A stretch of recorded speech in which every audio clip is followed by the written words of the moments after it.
You know what, that company you've never heard of, Russell? That Google. I fixed it. I fixed it. Oh, maybe I should actually, you know what? That's actually a really fantastic idea. I should start leveraging AI to make my like I should start using AI, like give it all the headlines and have it make a subject for me. Because like it has to be within 100 characters. It might actually be something that it's good at, and it might be a little bit more clickbaity than I am. So that's actually not a bad use of it.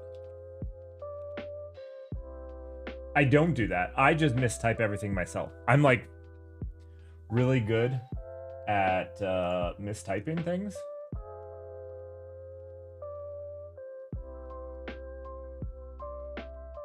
Create a picture for it.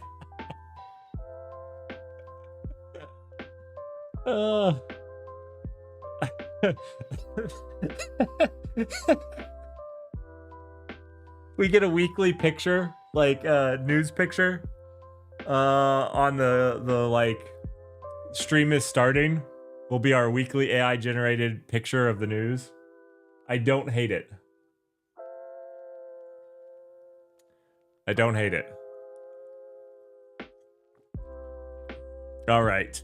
So we got a bunch of stuff coming up to talk about. I'm going to start a little bit with what's wrong with the news and one of the reasons I do this. I touched a little bit on it last week, but I actually wanted to go a little bit more into it, and some of the work that I actually do on a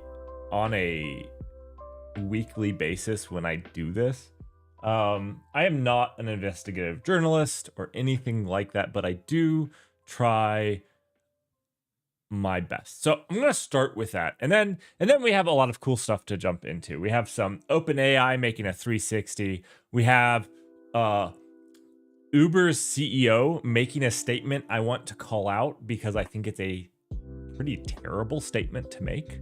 Hopefully that's not what he meant, but anyways, we'll cover it. Then we have a bunch of stuff in open source to cover.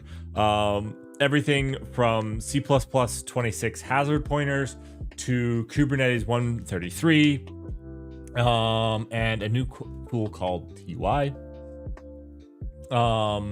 And then we have some cloud news to cover. Some very interesting stuff from the revenue side, as well as new features in the clouds. So let's talk about it.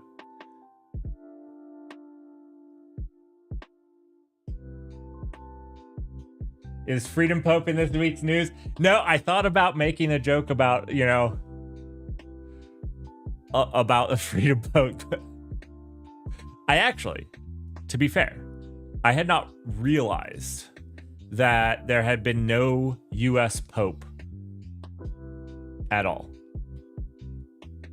I had never realized that until this happened. Not surely they're the moral backbone of tech. Free of terror, confirmed.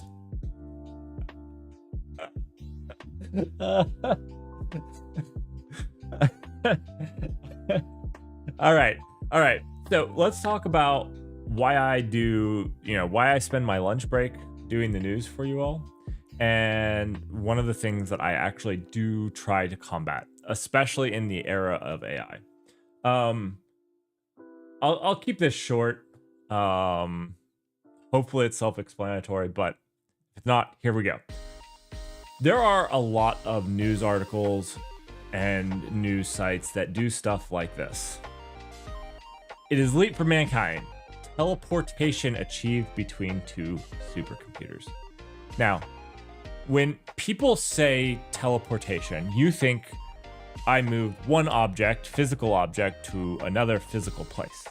Not, I moved information from one spot to another spot. So this actually chronically refers to quantum entanglement, where you can communicate instantly. That's what this is. That's what they're talking about here. This is the teleportation of information, not matter.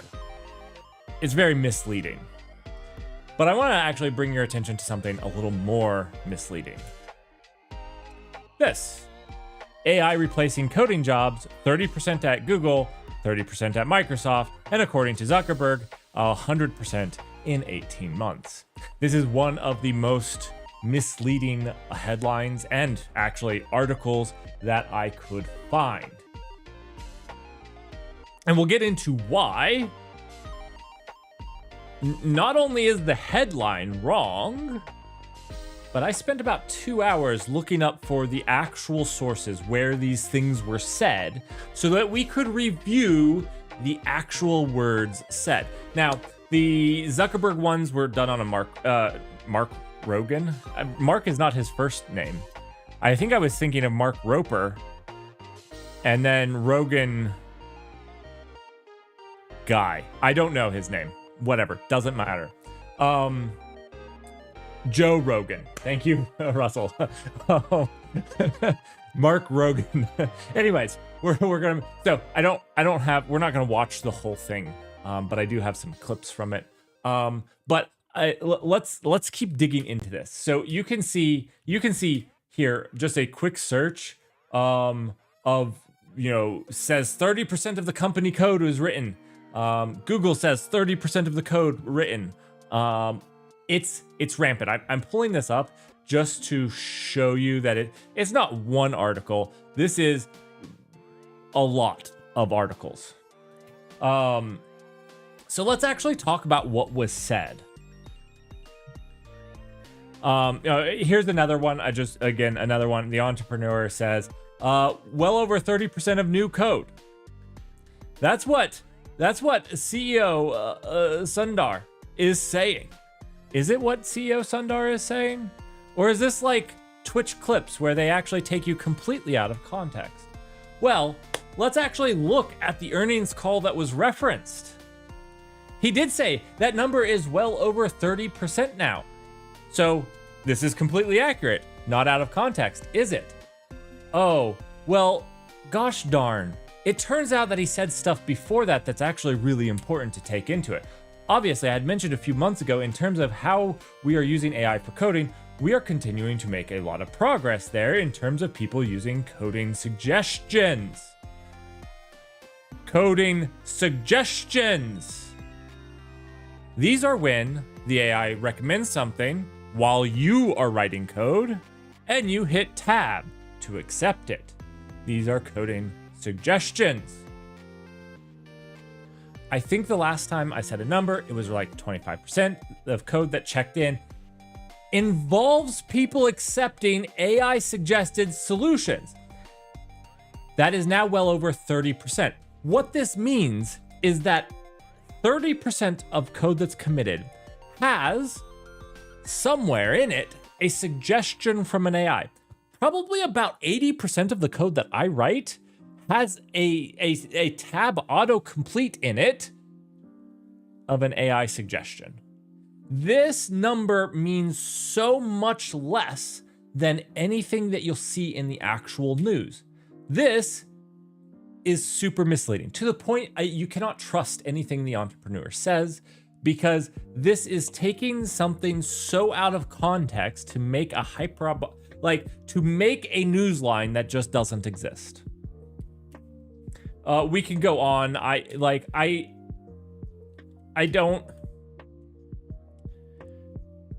The same goes with Microsoft's.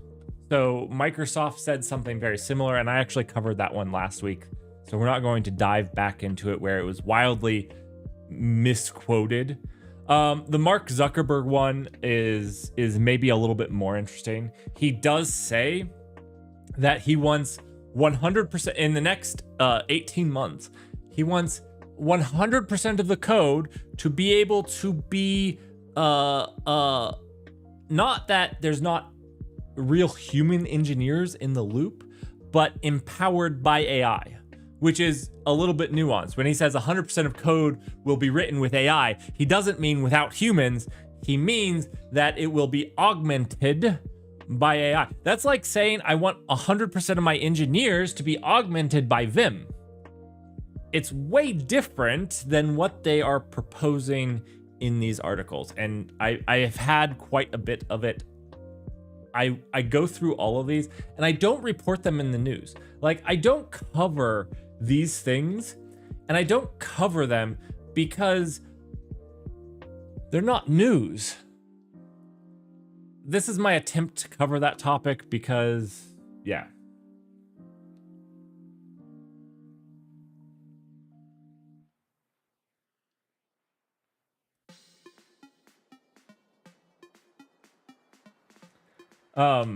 Yeah, C++ is getting some smart pointers, more smart pointers. C++ 11 kind of introduced the smart pointers from Boost. We'll get into the smart pointer stuff, but absolutely.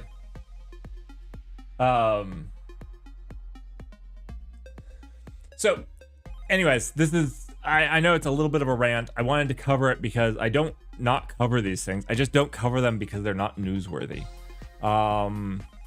Anyways, and I do try my best to go in there and actually look at what they say, whether it's getting transcripts of what Google actually said and what they actually mean. And this takes time because you want to see this. This is an earning call from Google. It is not short. Let's see. It's an hour. It's an hour call. Okay, so it's not. And there's a lot of information in it that I have to go sort through. So anyways, there was a bunch of other stuff in Google. Revenue's kind of flattened out. We're going to talk more about that in the cloud section in a little bit. So there was some other information in here we're not going to talk about just yet. I wanted to also point out that, like, in this, that so much code is being written by AI. It poses a new way to DDoS a project. You know, we're looking at it here, and I found this to be quite hilarious.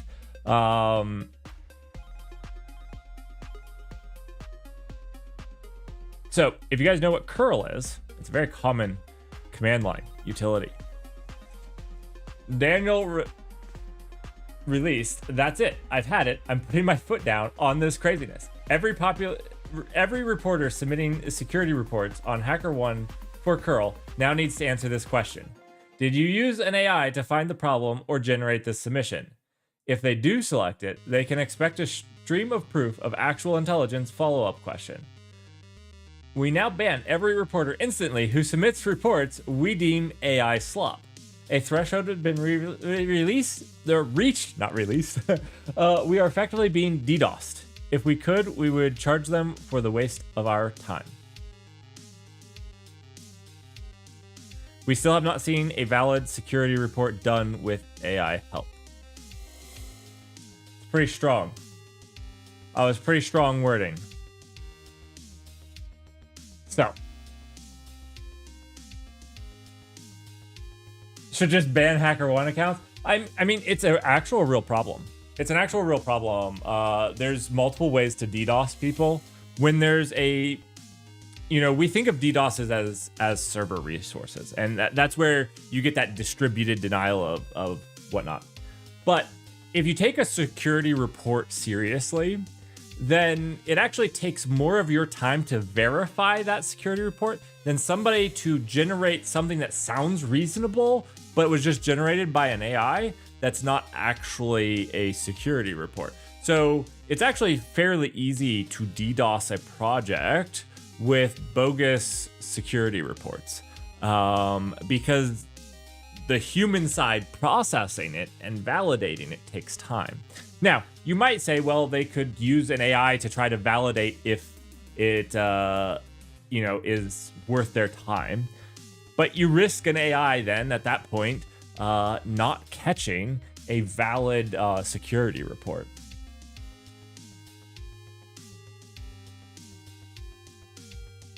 I was gonna say, it's a big shame because it's an open source project.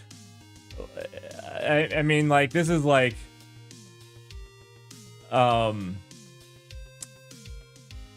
yeah.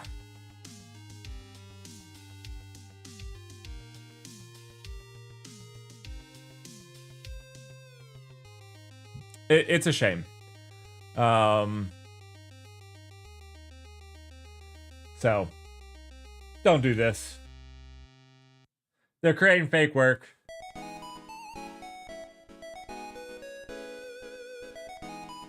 You can read it. Actually, if you're really, really interested, he has like this latest one is that really pushed me over. You can actually go and check this out. Like, you can check out the HTTP 3 capable clients for curl report.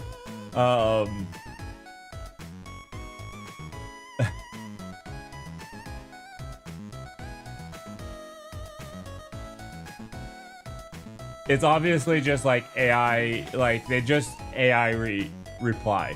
Like, that's literally, it's like copy and paste this into the AI and, yeah.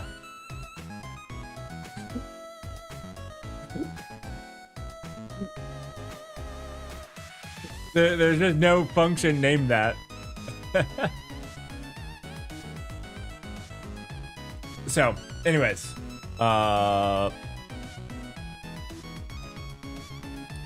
for every article that says AI is taking over software engineering, you can find one about it not. Now we're going to talk a little bit more about like CloudStrike or in the future because they had some interesting news that came up. But let's go ahead and start talking about some other things that are out there that you might need to know about. GitHub had some information that's coming out, and they handled this much better than X did. So AI scraping is on the rise, obviously, and hitting everybody's API. So that being said, that there is updated rate limits for unauthenticated requests. Now, if you're authenticating, nothing changes. Nothing changes. But if you're using unauthenticated requests to the GitHub API, there are tighter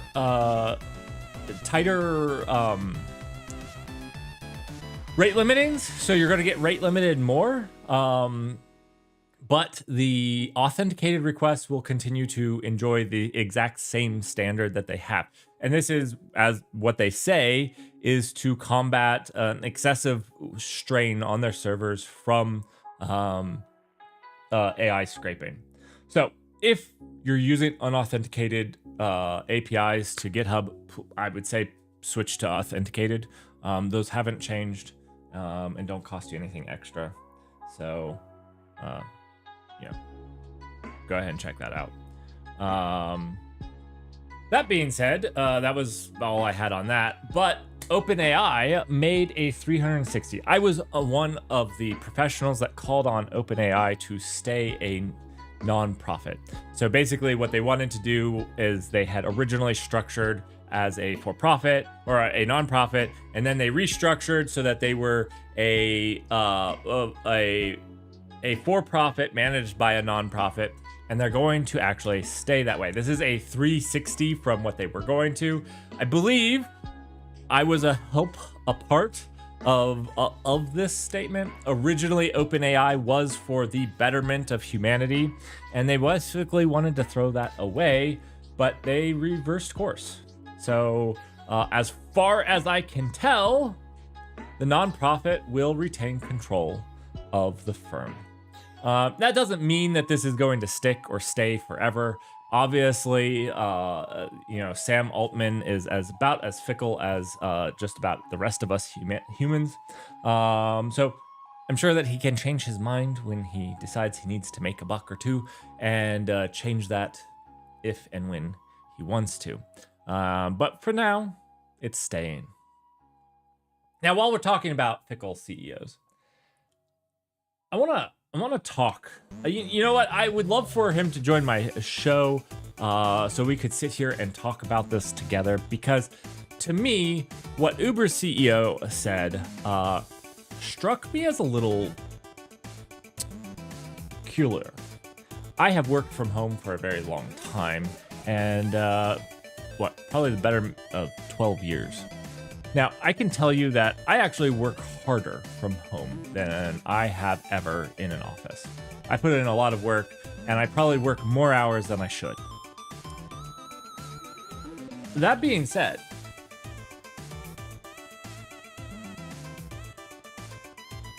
Uber CEO equates being in an office to working hard. I think this is a dangerous statement. Now,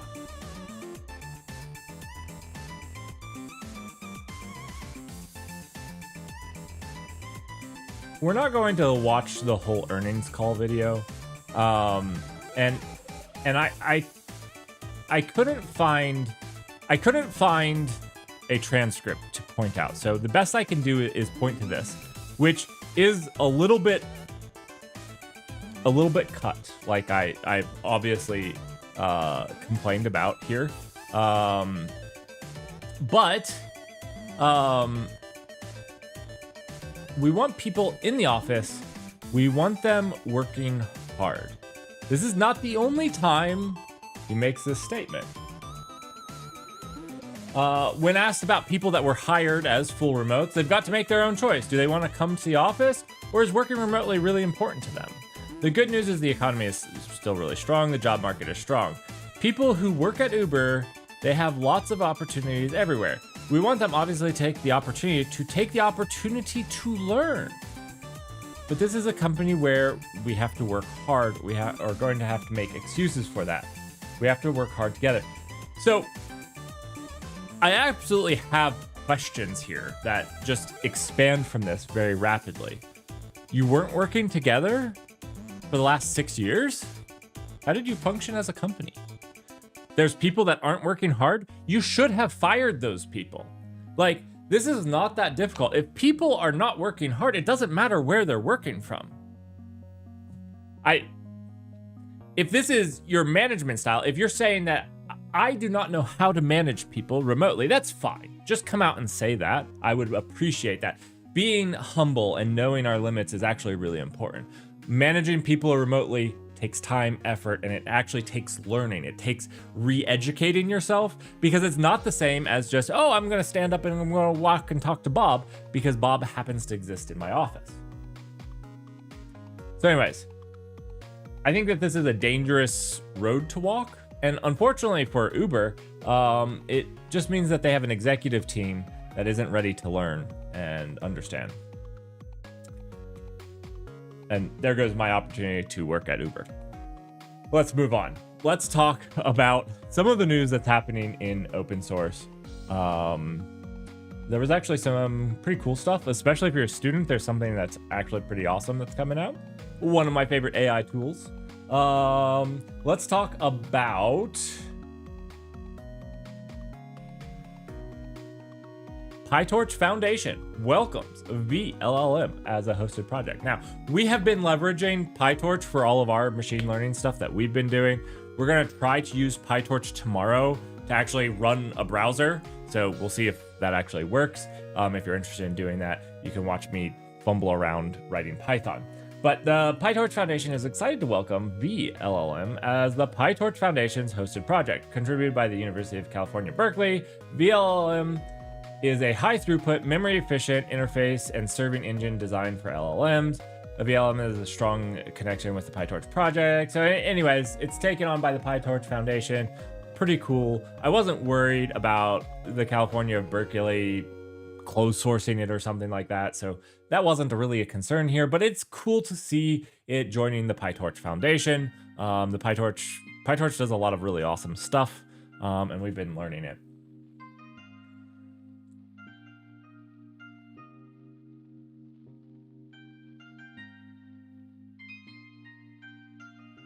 Dude, VLLM and LLVM, when I see one, I have to always do a double take, and I'm like, wait, which one is it?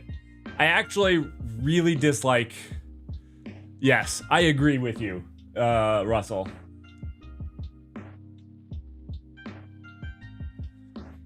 Absolutely 100% agree with you. A little bit confusing. But if you're trying to serve a model, VLLM is a pretty good way of going about it. So it's good to see it joining the broader open source community. I think nothing against Berkeley. I think when you join a foundation like PyTorch, it brings a group of people that work on the same type of things all together. It's probably a lot better for the project that it's in the PyTorch Foundation than in Berkeley. When you think of Berkeley, you're like, oh, that's just a school thing. Like, I'm not going to Berkeley. I'm not going to contribute to that. So it kind of brought, even if it's not, Berkeley probably would have accepted my contribution. It makes it feel more like people can contribute, in my opinion. All right. Hugging Face released a freely available cloud-hosted computer AI agent. It's sluggish and occasionally makes mistakes. That's pretty much all of them. This is the one I wanted to talk about. Cursor. I actually really like Cursor as far as an AI coding agent. I think it's one of the best. It is, if you're a university student, you can get 1 year of Cursor for free. I think this is really cool. Now, I want to warn all of you university students out there, don't use, learn. You should learn. Don't use Cursor to be brain dead and not learn. If you're using it and thinking and trying to learn, fantastic. I see too many people go brain dead. Too many people. Is it just USA universities? I don't know.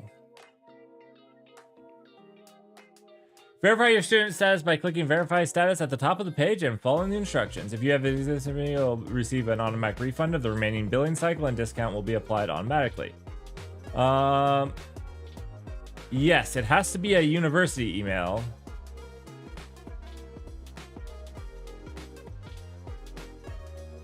Not just US. That's a decent number. This is not everywhere. I'm going to have to apologize to Nighthound, or Not Ultra AI. Not available in your country.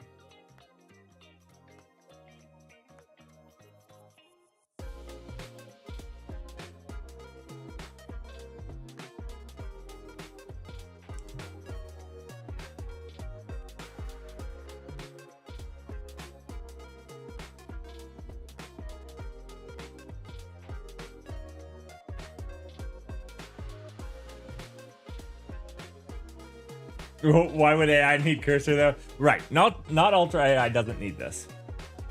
We trained Not Ultra AI. Way better. Way better. All right. Well, dismiss. Get away. AI taught to analyze Windows crash dumps. Released to open source. Like going from hunting with a stone and spear to using guided missiles. I haven't used this, but there's a project that was shared that might change crash dump analysis forever. Now, it has been a super long time since I have had to deal with a Windows crash dump. But I do know what these look like because we had a long time ago, 15 years ago, I had to deal with Windows crash dump. So if you're looking for this, it's this project right here. If you're dealing with Windows crash dump, you might want to give it a shot. You might want to give it a check. You know.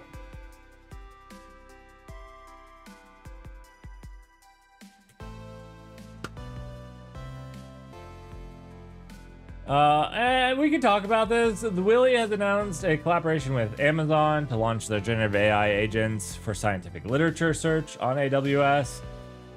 I don't know if that's a big deal for anybody here. All right. The last thing I wanted to talk about in AI. CloudStrike. Most notoriously known for CloudStrike because of their entire shutdown of the US, and possibly more even throughout the world, travel through flights, basically bricked computers across the world. It has a plan. It has a plan to fix this. Its plan to fix this is to lay off 500 workers and replace them with AI. AI has always been foundational to how we operate. This is a load of hogwash. Sorry, Kurtz. AI as we know it hasn't been around except for like 4 years. It hasn't been foundational to how you operate for always. You've been a company for much longer than 4 years. So please, Kurtz, stop the inflammatory speech. AI flattens our hiring curve and helps to innovate for better, from idea to product faster. It streamlines go-to-market, improves. All right, it also streamlines how fast you can brick entire fleets of computers. The funny part here is CloudStrike says that they're letting these people go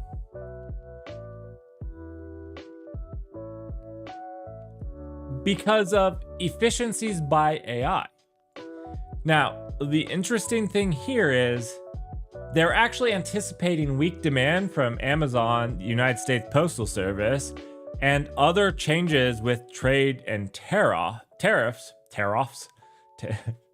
That's a new type of, scratch off. We have tariffs now, tariffs. And so I would actually say that the staff cuts that are here aren't actually due to that. It's more of anticipating a slowdown in revenue moving forward.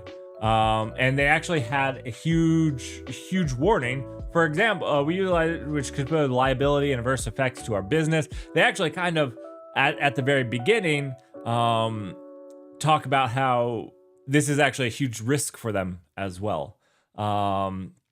So my guess is, if I'm reading between the CEO lines, is saying that you laid off because of AI seems a whole lot better than saying you laid off because your company is having troubles.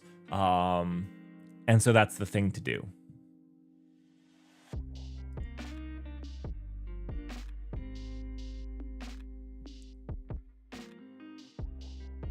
Hey, Scott B. It's good to see you.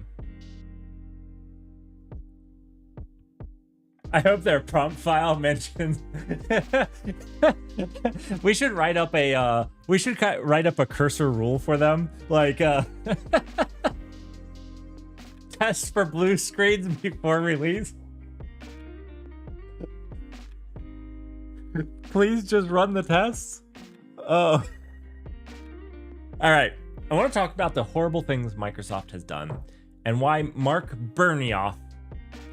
I really don't know how to say his last name. Mark, Salesforce guy. Pretty nasty is what he's calling him. But as I tried to do, I try to keep a little bit of an open mind, and I'm gonna flip it on Mark and ask him to stop doing the exact same pretty nasty thing he's calling Microsoft out for doing. So, I was reading, you can see the horrible things that Microsoft did to Slack before we bought it. Could repeat pretty nasty Slack playbook with OpenAI amid frayed relationships. So this is talking about, the relationship with OpenAI. I've talked about it, how it's been fraying. They're no longer exclusive. When you go not exclusive with your girlfriend, it's a pretty frayed relationship. That is not what I'm going to talk about. I'm going to talk about what Mark said. Now, Mark and I share close to the same name, but not nearly the same amount of wealth. So Mark went on a rant about how Microsoft did horrible things to Slack prior to its acquisition. I have no doubt of this. I'm not here to defend Microsoft. But if we wanted to talk about Microsoft's really horrible things, we talked to way long ago when Microsoft did some really horrible things to some companies. But let's dig into what these horrible things were.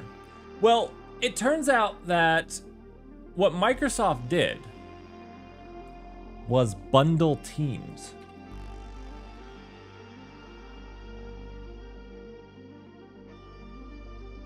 The move came 4 years after Microsoft reportedly decided not to buy the $8 billion, choosing instead to focus on Skype and launch Teams. And what was the really horrible thing was, with the former having accused Microsoft of anti-competitive behavior for bundling Teams with Office 365. The company had illegal behavior. Okay, I'm not defending whether that was illegal behavior or not. What I'd like to talk to you all about, I can't show you that article, that's okay, is Agent Force. Do you guys remember when we talked about their earnings overview and the number of Agent Force deals that they were? Do you remember when we talked that over 90% of Agent Force deals were bundled for free? Do you guys remember that? With Salesforce, a dominant provider, like a monopoly in the space, Salesforce is super dominant. Dominant? I just can't speak today. I got my dominant with my tear-offs. Oh my gosh. Okay.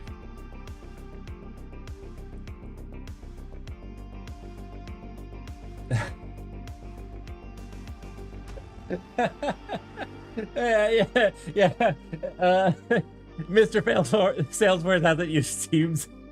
The nicest thing Microsoft ever did for Slack is use Teams.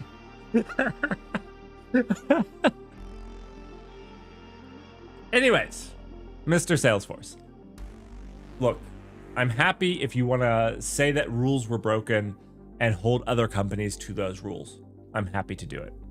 I actually very much appreciate, you know, a playing field where there's clear, distinct rules that we all follow by.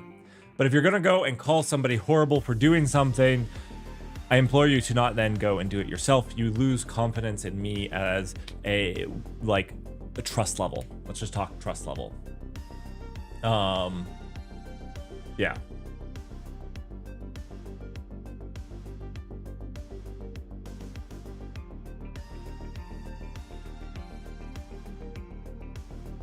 Boy X, welcome.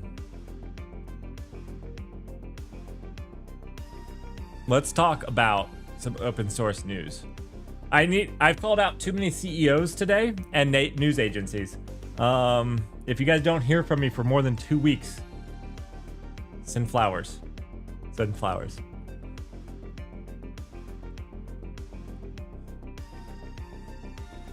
I think trust is actually something that we don't talk about enough, and is something that's more important than our CEOs like to think. And I'd like to encourage them. They have trust with the public and with the people you work with as well.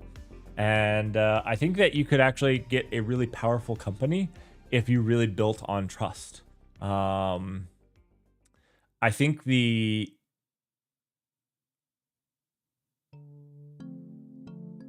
building trust won't make you the richest man in the world. But there are priorities. Okay, so let's talk open source. There's some really cool things that happened that were released into the wild that you guys should see. And yeah, let's talk about them. The first thing, of course, we're gonna do a 26-hour C++ 26 stream. I've got to find some objective for you all to do, but I have been watching C++ 26 and I saw this. So this is a proposal to include hazard pointers in C++ 26. Hazard pointers are my type of pointers. Like, this is literally descriptive of my usage of pointers in C++.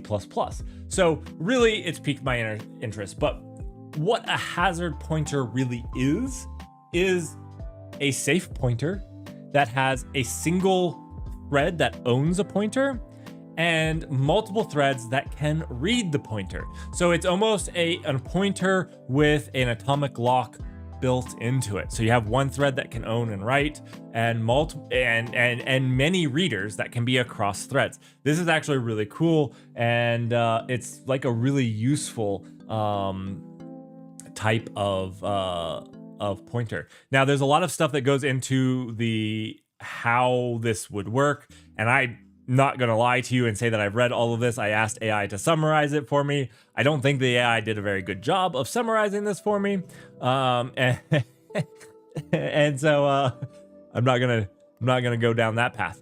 But no, I cancel. I did not want to email them.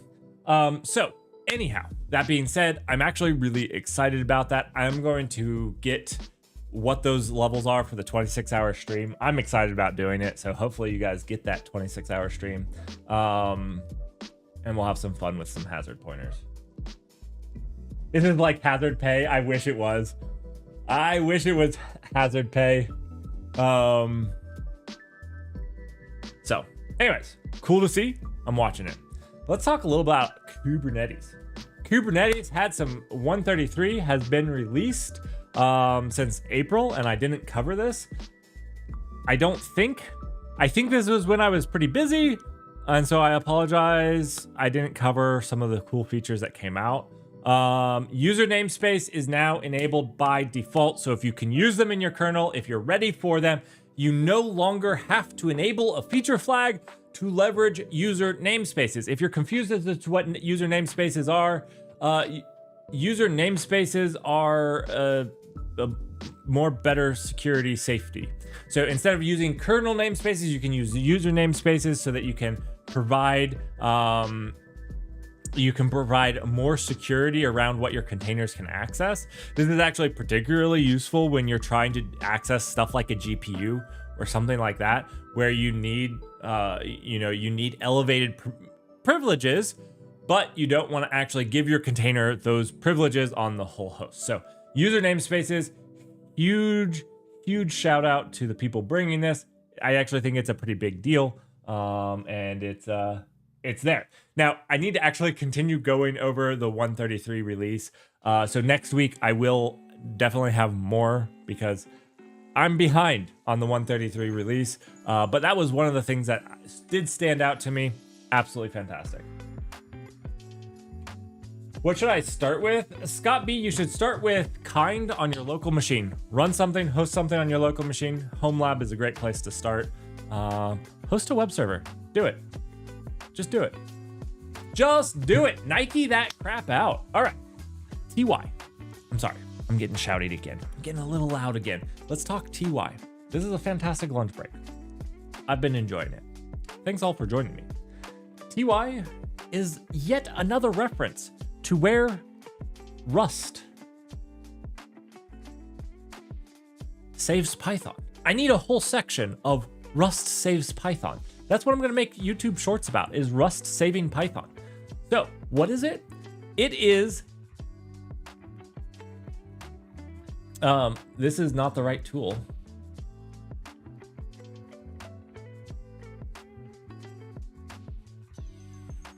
This is the right tool. What is, it's written in Rust.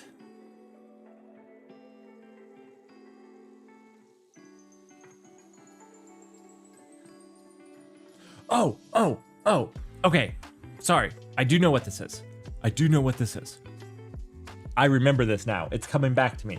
I was like, why is it not saying it's written in Rust? It is written in Rust.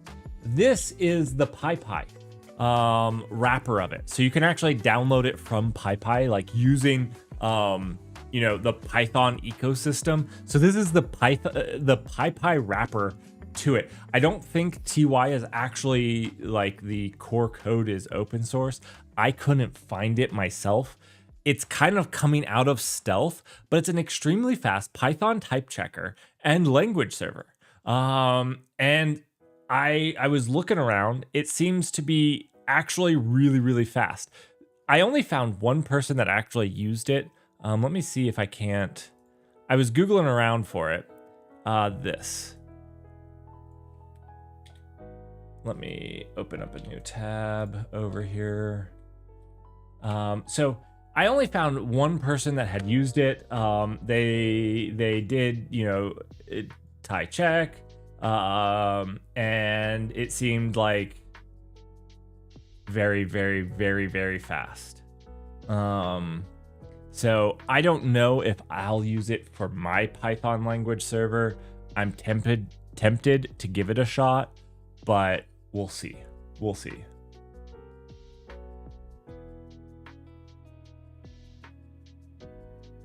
Avoid Istio at all costs. Yeah. If you're learning Python, or if you're learning Kubernetes, Istio is one of those things you don't take on. Istio is like Kubernetes. It's a whole nother thing on top of Kubernetes that is probably just as complicated as Kubernetes itself. Do everything you can do to avoid Kubernetes. Keep it simple, and honestly, don't layer on too many things. Don't get an ingress controller at the beginning. I know, crazy, right? Use a node port. Use a node port until you need, or until everything else is just as easy. And then you can say, okay, I'll take an easy ingress controller. That's all you have to do. It's actually, yeah. Anyways, I would say don't get in the rabbit hole of just like doing everything that everybody else does that's been doing it. Sure, I slap Istio on there. What do I care? I do care. Istio's rough. Anyways, we'll move on. Yeah, see, like, don't worry about it. I'm sorry. I didn't say anything. Use a node port. Look up node port. That's all you need. That's all you need. I apologize. I shouldn't have even said anything. What I meant was don't follow those tutorials that have you do a bunch of those things. Keep it really simple. Just use Kubernetes. If they're like, hey, you need this other thing, you don't. You can do stuff with just Kubernetes, period.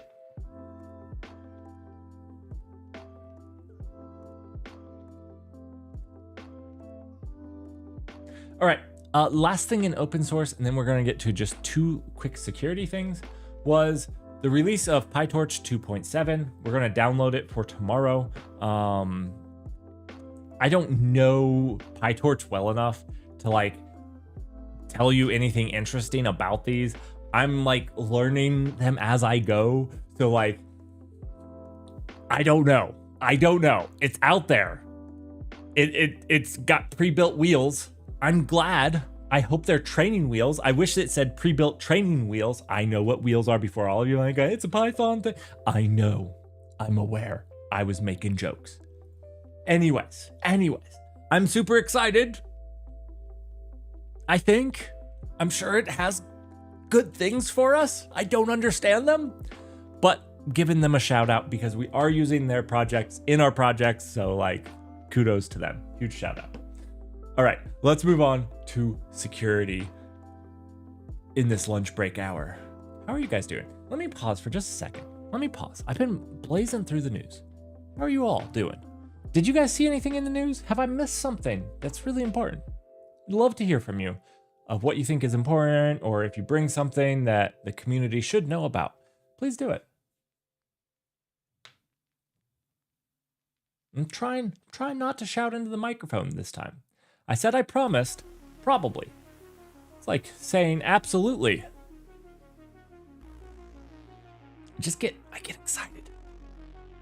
Covering the news.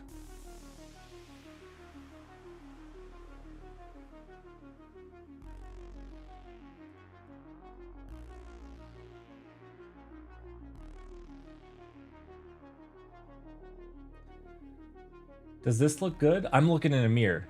It looks good. You're waiting for Rocket League? Oh, on a Friday? Is that in the US time zone? Maybe I'll catch some Rocket League. I like watching Rocket League. Yeah. Reminds me of my days as a professional footy player.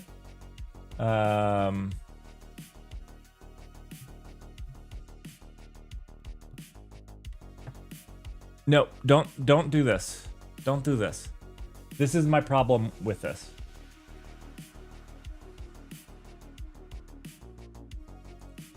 Sergeant Pepper, you just need to play games that frustrate you on purpose.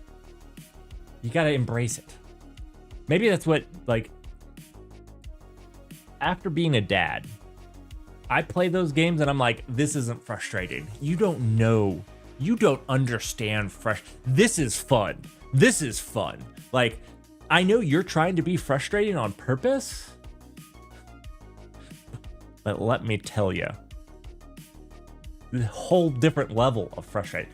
Okay, if you're trying to learn Kubernetes, my recommendation is not to follow a guide like this one. Not that it's a bad guide. It is a great Kubernetes networking guide. It looks like it. I don't know that it is.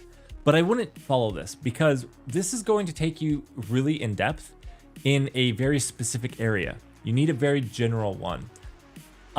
Scott, reach me on Discord. I'm happy to give you a guide. You know what I just realized? I am probably in the wrong... 1 second. I'm stringing in the wrong, I think, category. I streamed a game, and I'm an idiot. No, I'm in science and technology.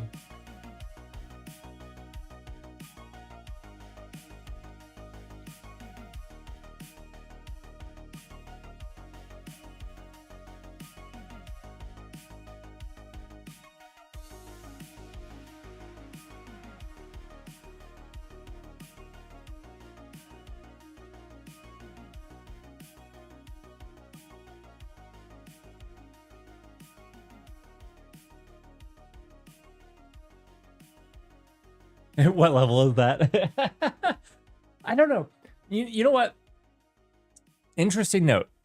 I think Claire Obscura, or whatever it's called, is maybe a little overhyped. It's not bad, but I think it's a little overhyped. I think it's like actually really overhyped. It's not bad. I don't think it's a waste of money per se, but people are like game of the year.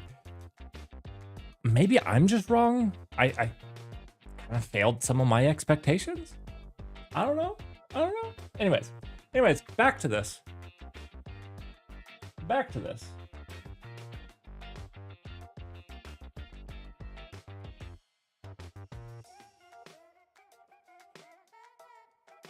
I'm wrong, but not about what I said. I'm so confused.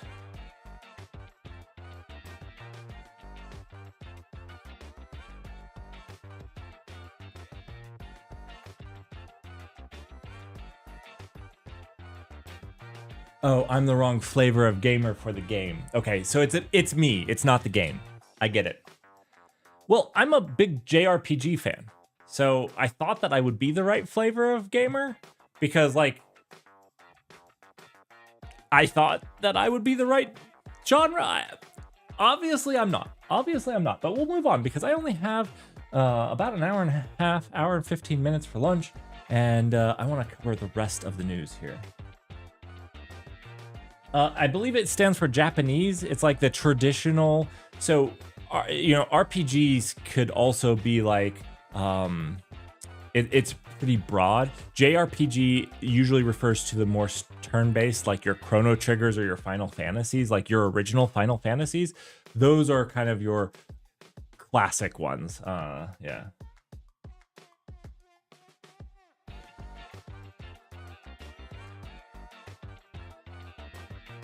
I care more about the gameplay loop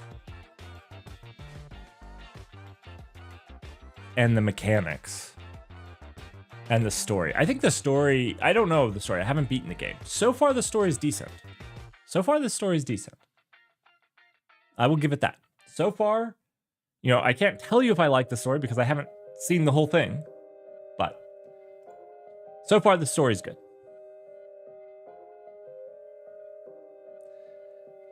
I don't know if the combat is that cinematic because you have to be like looking for like the dodging and stuff, which is like really important. Actually, that's one of my complaints is that if you make me so involved, and I actually like the combat mechanic of it, but I can't actually see what's going on because I'm looking for the mechanics.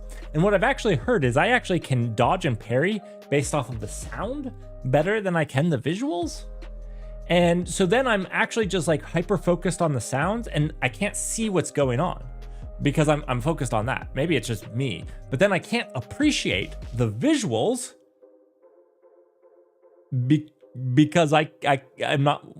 Anyways, you get the point. You get the point. It's probably good for all of you watching.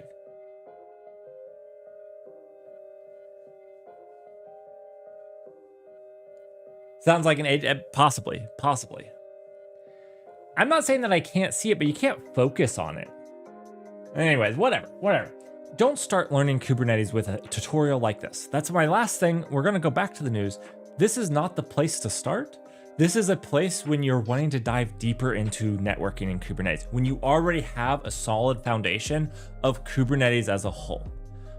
That's my big thing here. I'm not saying that this tutorial is bad, but when you're talking about ingress and egress, network policies, IVP6, DNS, those types of things, those are not beginner level things, and you need to learn the basics of Kubernetes, how it works, why it works that way, why you would want to use it before you jump onto that. Well, Sergeant Pepper, I might play some more again Sunday night. There were some people that appreciated it, so I might make Sunday nights game night, and you guys can come join me and see my age-based skill issues come to fruition.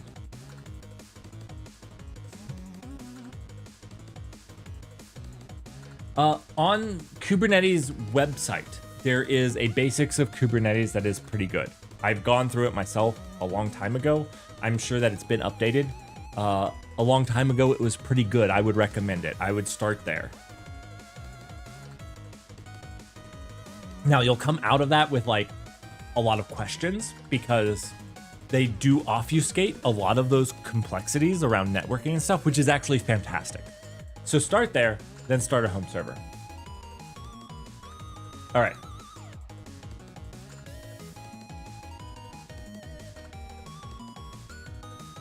Absolutely. This is why I say get a home lab, or you can do it in a cloud. You can do it in a cloud for pretty cheap too. Honestly, you can run a K8s service in DigitalOcean for $5 a month.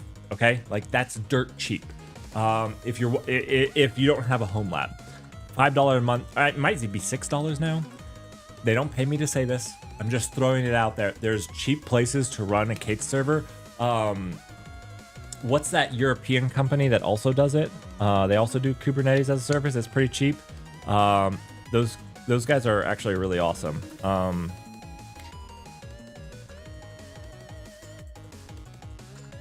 It wasn't. No, that wasn't it.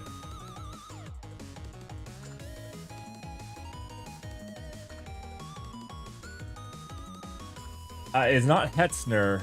It starts with a C, right?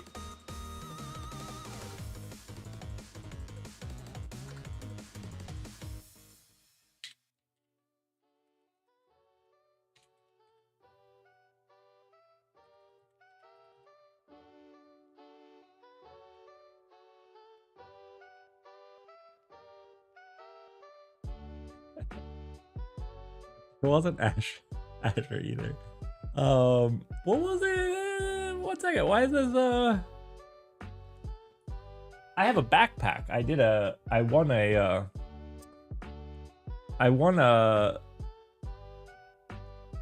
a thing from them. There was a hackathon that did, and we won.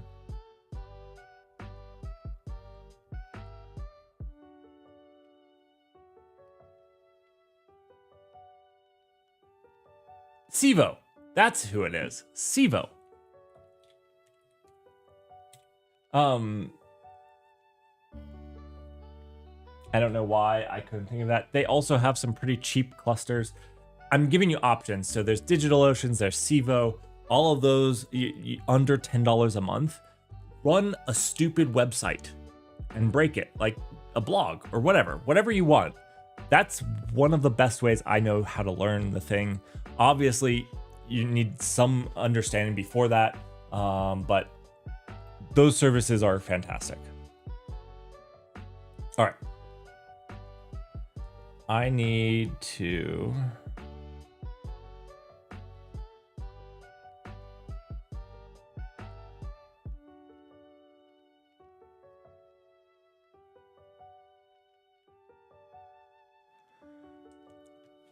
I need to finish the news. So let's finish this. But yeah, if you guys want to join me for gaming, I'll do that Sunday nights. Just to hang out. We did talk some computer science, and I actually did a little bit of coding, but mostly just to hang out, have fun, relax. All right, and just talk.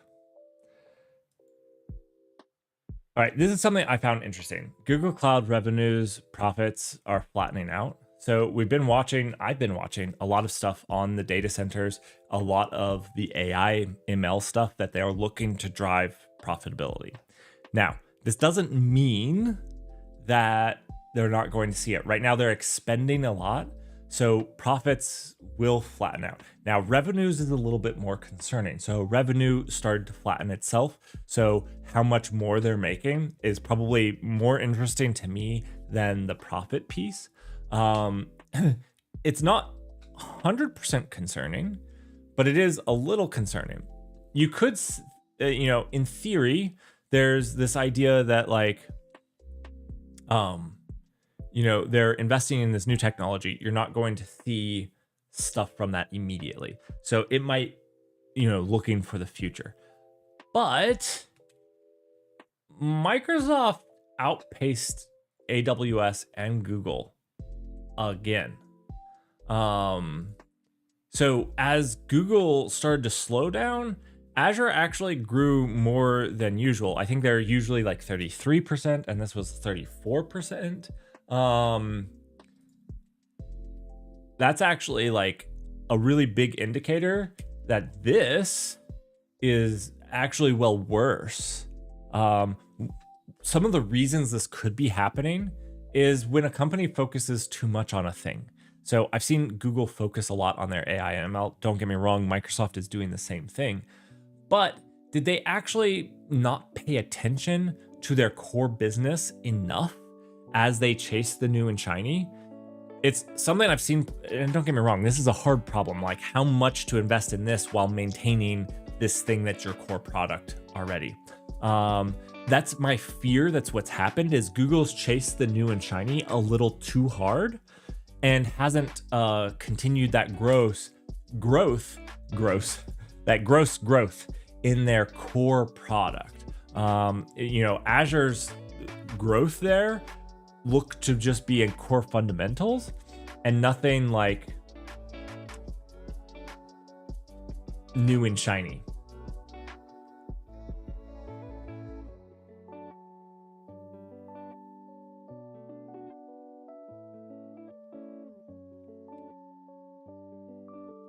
All right. Microsoft released this. I know that we talked about their quantum computer stuff. Go watch this. I don't have the time to recap everything that's in this 18-minute video. It's not super long, but it goes into their quantum computing at scale, or their plans to try to achieve it, which I found really interesting. I have been studying up on the quantum computing algorithms to understand them a little bit better. I'll make some videos in the future if I feel like I can talk about it. We'll see. I'm not sure if I can. I understand some very basics, I think. I need to get my hands on some quantum computing, but we'll move on. I gotta get going. I wanted to bring this to everybody's attention. There's a $50,000 in prizes for multi-agent systems. So Google GCP is making a hackathon. Is that just an extruded aluminum frame? I don't know. There is a GCP hackathon that's going up. Submissions are open from May 12th to June 23rd, so you can learn and register there. I just dropped the link to this. But if you want to experiment with doing something multi-model, you could win some money, and you get some resources to do it as well on Google Cloud. So if you wanted some time to experiment, this is a time where you could get paid to experiment. So sounds pretty cool. Amazon Q Developer, maybe the most dented AI we've tried other than Gemini. I don't know. Gemini and Q compete for the most dented AI. Dude, that's another thing. When Google says 30% code completion, my goodness, Gemini is so bad. You know that they're accepting it and they're going back and fixing it. Gemini impresses me with how bad it is. All right, Gemini Q now advanced enhanced CLI agent that basically allows you to ask it things on files and stuff. It gives it some of that agent mode in the CLI. I've not tried it. I'm not sure that I would trust it, but let me know if you do and how well it works. We might have to give it a shot in the next AI games this fall, but we'll see.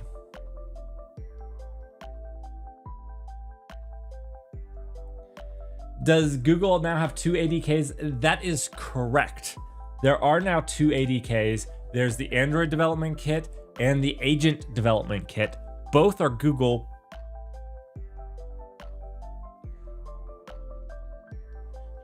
It's a great call out, Russell. It's a great call out. They have a lot of development kits.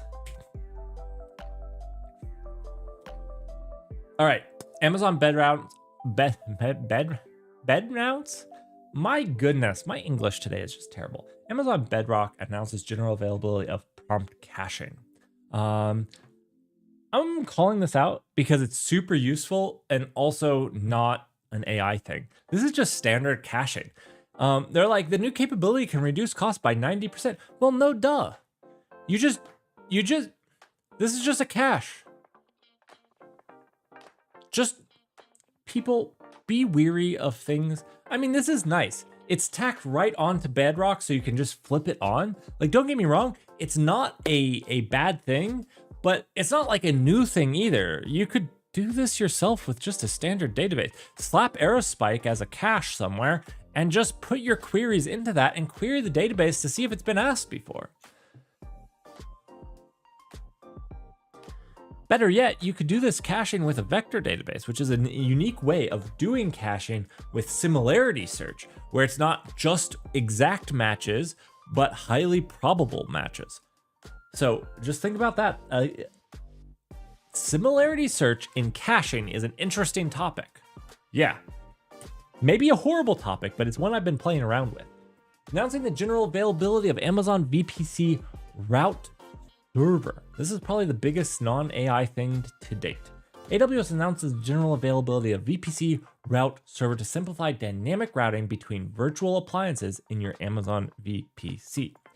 Route server allows you to advise routing information through BGP from virtual appliances and dynamically update the VPC route tables associated with subnets and internet gateways. This is actually pretty cool that it can BGP all the way through to your internet gateways.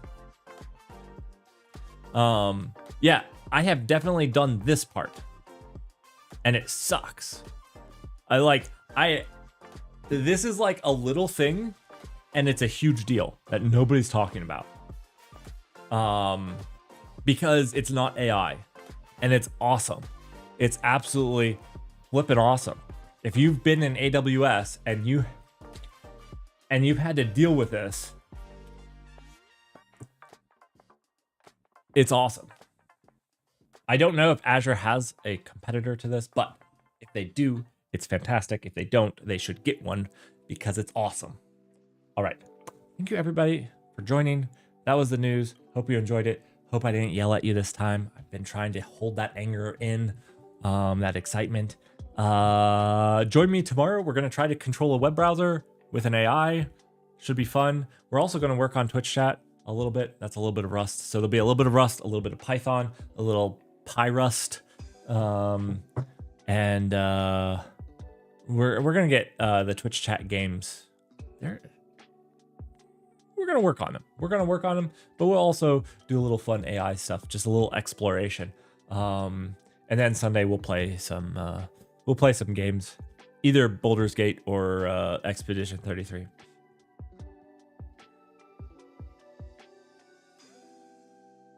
All right. Have a great weekend. Thanks everybody for joining. Have a fantastic weekend.